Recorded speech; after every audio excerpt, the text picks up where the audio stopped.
Professor Hinnebusch, you have approached the war proneness in the Middle East through Waltz's 3 levels of analysis. Can you summarize which level you believe is the most important and why? I have argued that the origins of the war proneness can be located at the system level in the way that the system was constructed as a sort of Hebesian anarchy.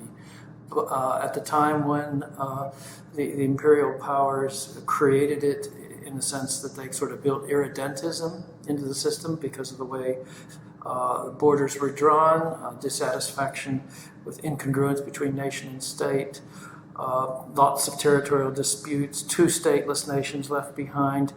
Additionally, the ideological heterogeneity. This is all part of the system. Now, in some respects, this system then constitutes the state level in the sense that you have states responding to it or constructing themselves and respond to it in revisionist ways. So the states become revisionist in reaction to the system, and then they reproduce the anarchy in the system. So in a way, the 2 levels go together, but it's the beginning of the story. What goes wrong is at the system level. Which lessons can we learn to avoid future wars in the Middle East? Well, there are a number of factors which have contributed to wars that we can identify as perhaps amenable to policymakers. The most obvious thing that could be done is to end the arms races, because the region is the most militarized globally.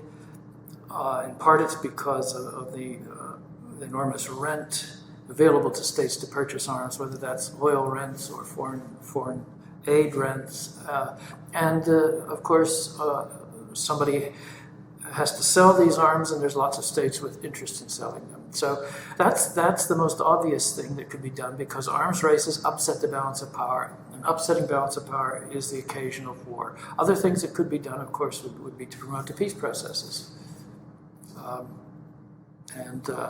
To the extent peace processes are promoted in parallel to that, you can promote economic interrelations, trade, and investment across the region, and then you create the interest in keeping the peace.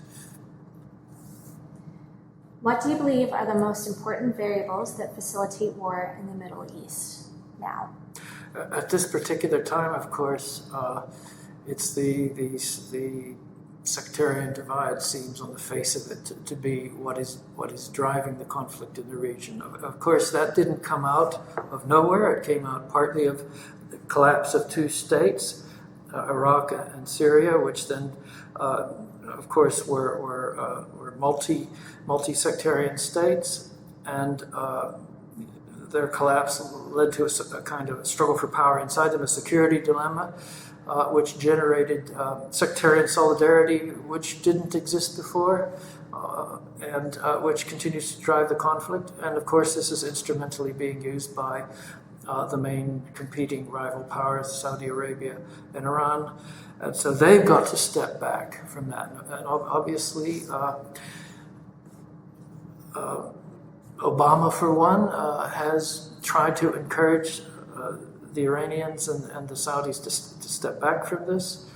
And if that were to happen, and the sign that they may be prepared to step back to some extent is the ceasefire in Syria, and at least the prospect of a ceasefire in Yemen. It could be all sides are realizing that no one's going to win. They're just going to continue to balance each other, but at higher costs for all of them. Once that gets into decision makers' heads, then they've got to come to a modus vivendi. They've got to come to an agreement, because nobody's going to sweep the board. They have to understand that.